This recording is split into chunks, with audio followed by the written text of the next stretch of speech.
Hey there, toy collector friends and fans of Thunderbirds alike. Welcome back to the channel. I am the Triple TC, that is the time-travelling toy collector, and today we are looking at another entry into the limited edition Gerry Anderson's Thunderbirds Corgi toy range. Now, this is a limited edition Anderson Entertainment variant, but the variant, as far as I can tell, is only the box.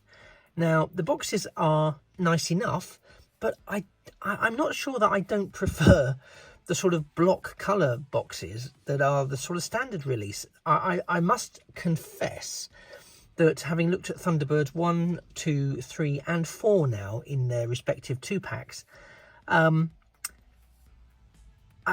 don't know that the sort of picture fronts really make this that much better. I mean, I like the sort of minimalist black and white with the blue detailing, but other than that, it's just a bit sort of bland. I'm looking for the right word because I don't want to undersell it, because the models themselves are, barring some minor paint issues and some minor mechanical issues, doesn't paint a good picture at all, does it really? In my experience anyway. I mean, you can see that the models themselves at their core are quite good. So the boxes really should serve as presentation opportunities, and these do, but they're not that great, in my opinion. But I mean, they're the same build design as the standard editions from Corgi, but I don't know. I think if you're getting a limited edition box set, then it needs to have something a bit more limited edition about it, almost so when you lift the lid up, maybe the front panel sits down, you can actually convert it so it tips upwards, so it becomes a proper display base or something. I don't know, it just feels like we've missed a trick in the limited editionness of the box. Otherwise it's just the deco, and to be honest, I don't know that this makes any difference. So here we have Scott and Thunderbird 1 on the side. As people have commented, thank you very much for doing so. Apparently Scott and Thunderbird 1 is sort of the stock photo for the brand that Anderson Entertainment use. Fair enough. I just think you're missing a trick again on a limited edition product box, whereas if you're actively flogging something that's Lady Penelope and Parker, I would have Lady Penelope and Parker and FAB, FAB 1, whatever, on the side. That would be me.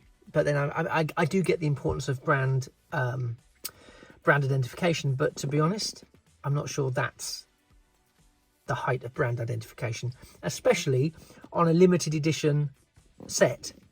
But there you go. Maybe I've just crossed over into being a little bit jaded about them. I don't mean to be, because I think the products are great.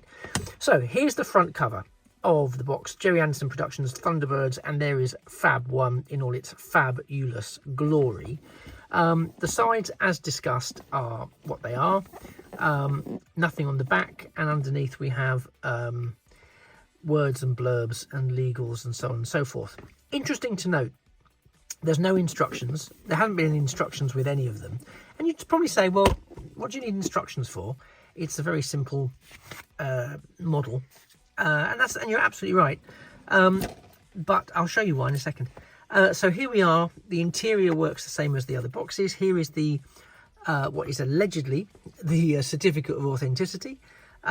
So we have some model shots on the left, some technical specifications top left, and on the right we have a side elevation of FAB 1. The other side is just the same Corgi limited edition, only 1,500 available worldwide. So there you go. So there's a limited number of people who's got this box, possibly by choice. No, I'm joking. Right, so let me just zoom in a little bit on the interior box artwork. You can see there, that's actually a really lovely picture. A bit of detail there top left,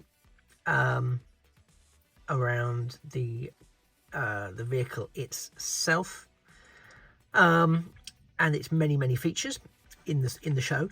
It has some features in toy mode, as we'll see from the contents, but again, the absence of instructions does make things rather trial and error, but we'll get on to that. So here is the main event, as I locked myself out of it. So there is Fab 1, complete with Lady Penelope and Parker. I'll get them out in a second, don't worry. And some missile accessories. So what I'm going to do, because this is, again, it's this plastic thing that just sort of tabs it. Oh, it's actually easier to tab it out this time. The others, I'm saying that, everything always terrifies me that something's going to break or snap or tear or rip or something. There we go. So that's the plastic covering out of the way. And wasn't it traumatic?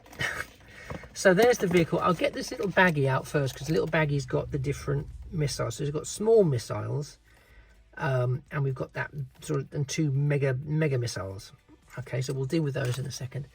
And here we have, what's the easiest way to extract her?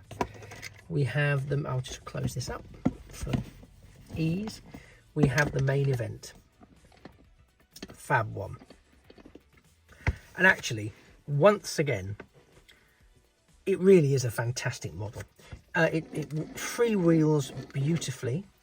I love the shade.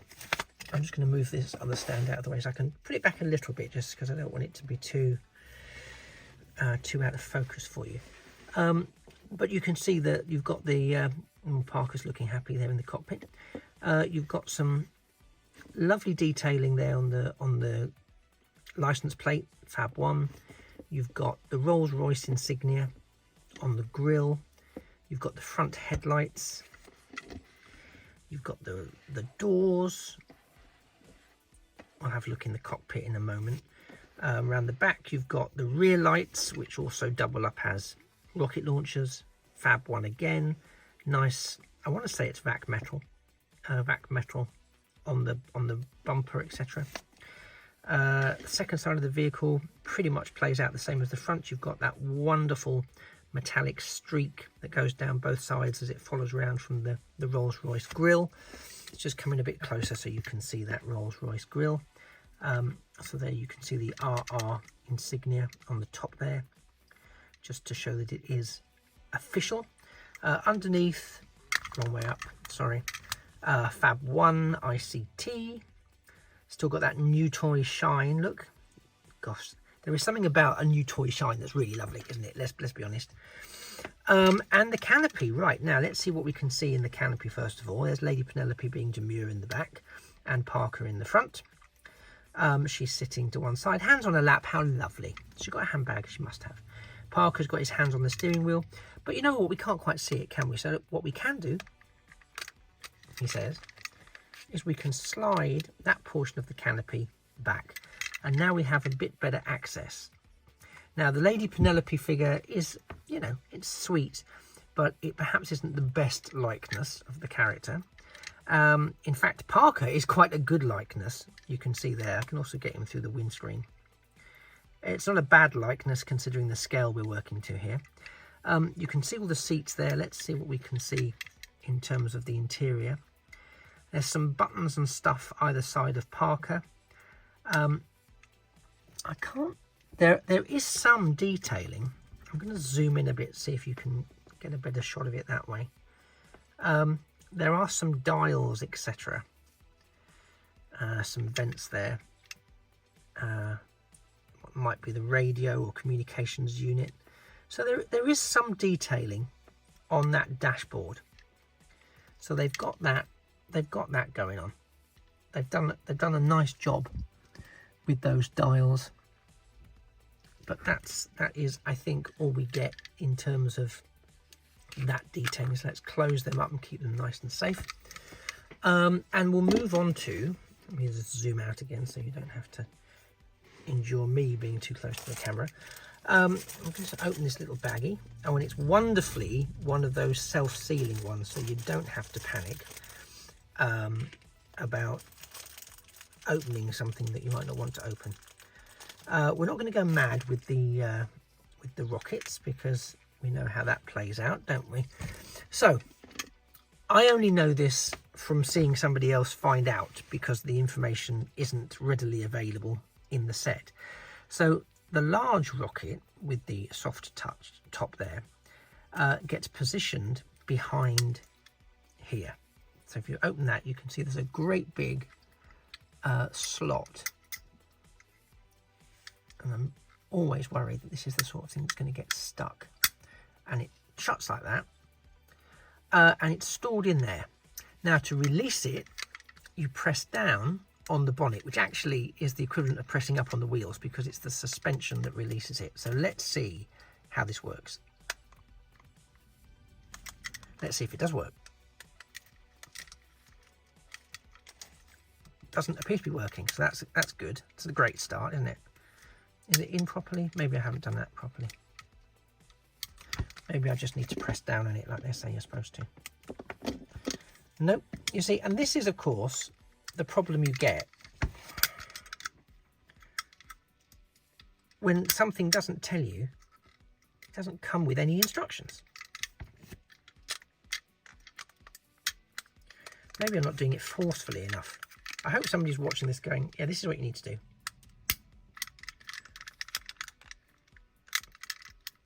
Well, that sounds like it's...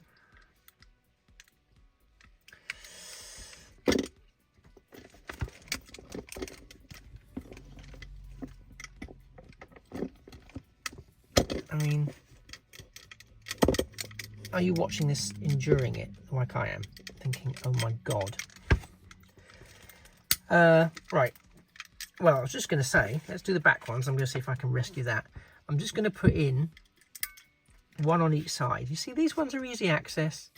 I can hear it clicking. So you've got two there. You press back down on the back wheels. We all know what's going to happen here. They've both fired. They're both shot off to God knows where. But I can't get the first one to do what it's supposed to do. So give me 2 seconds and I'll see if I can rescue it. Apologies for the interruption to your standard viewing pleasure. Okay, so I've managed to get this out using tweezers, tenacity, and some very, very choice language. And this is what I did think it was going to be, I was worried it was going to be another technical issue like I've had with one way or another previous Thunderbirds releases from Corgi. And it isn't. It was a human error on my part, but this is what I mean by why don't they give us instructions on how to do these things? Is it that difficult? So if you're thinking of getting one of these, the first clue you look for is that this has a hole in the bottom. Okay, hold on to that thought. So when you first open this up, you just see that there's a big hole there, and you just think, oh, how do I get this in? Okay, squeezy, squeezy. Don't do that. Go deeper in, and you'll see there is a metallic stick. You can just about see it in the darkness. This fits over that. Thusly. You press that in, it holds it. You close that up. Okay. Then, as if by magic, so let's watch it from here. Again, you're pressing, if you're driving along, you'll press down on the bonnet, but for the purposes of this, I'm going to press up on the wheels. It's the same physics. And this is what you get. Pew! So it opens and fires, and there we go, got it. And all is right in the world. So both mechanisms, front and back, fire perfectly. I did have a little heart-stopping moment when I thought that the damn thing wasn't gonna work. But luckily it does. Now, again, like the others, I would say that this is a really, really beautiful piece. It really is a beautiful piece. And it also is very evocative to me of toys of the period, as in 1960s die-cast metal toys. Nowadays, when people talk about having die-cast metal toys, they are mostly talking about ABS plastic or other types of plastic with a hint of die-cast in the mix somewhere, and that's what they're classifying as die-cast. This is die-cast. This is what a die-cast toy feels like, and I'm sure it's cost prohibitive, and that's why we get the little we get. But there is very definitely a heavy amount of die cast in this, you'd know, and indeed the others, I will say, the other 4 vehicles we've had so far. So again, it's another beautiful entry. I really like it, and I don't want any part of my issues with the tech elements of it or the others to sort of stamp on that, because I really think it's great. I love the aesthetic of it. I love that forward sloping grille. It's that wonderful retro futureness that the sort of 50s and 60s gave us, of this is what the future will look like. And it's very much of a period, and I think it's fantastic. I absolutely adore that whole aesthetic. Probably one of the reasons I really adore Thunderbirds, or maybe Thunderbirds is one of the reasons I adore that aesthetic. I wonder which came first. Anyway, we may never know, because I'm not that fussed about finding out. What I am fussed about finding out is whether or not you've picked one of these up and you absolutely love it, whether you've not done it because you think it's an extortionate waste of money, or whether you were on the fence and you were hoping you'd see a few more people talk about them online before you made your final decision.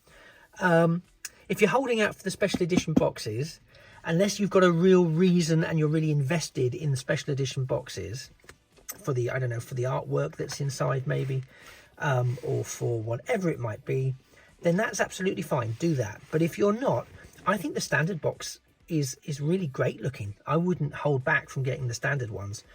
But it's beautiful, and I hope they make more of them. I know this is limited to 1,500 globally, but I think that's ironically, I think that's the packaging rather than the toy itself. So go figure. If I'm wrong, correct me, please, because I don't want to be giving out false information. I don't want to be giving alternative facts. I want to be giving accurate facts. So if you know that, if there is something around the toy and not the packaging that is the limited edition, then please do let me know, because I'm here to be educated. But yeah, I do really like it. I love the little sort of touch of the canopy. I love we can see the 2 figures beautifully pulled out there. Again, Parker does better in terms of the characterization than Lady Penelope, but I can understand that. The Parker character had a very, very characterful face. Lady Penelope was more demure and sort of pretty puppet face, so it's hard to, distinguishing features, lipstick and blonde hair. I'm not trivializing her. I'm just saying I get why in this sort of toyetic size, Parker is easier to capture than Lady Penelope. Anyway, let's close that. I love it. I'm glad I've got it. I'd love to hear your thoughts. I'm sure I could hear you all screaming at me about that blasted missile situation. So apologies if I put you through the trauma that I went through.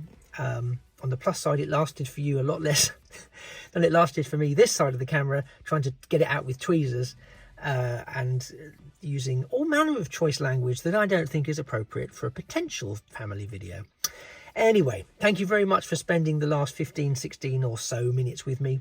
I have been the Triple TC, that's the Time Travelling Toy Collector. You've been a wonderful audience, and this has been Fab 1 from the Gerry Anderson Thunderbirds Corgi Toys limited edition Anderson Entertainment packaging version of this particular toy. Just remains for me to say that I hope very much to see you in a future, or of course in a past video, and that a thing of beauty really is a toy forever. Take care. Bye bye for now.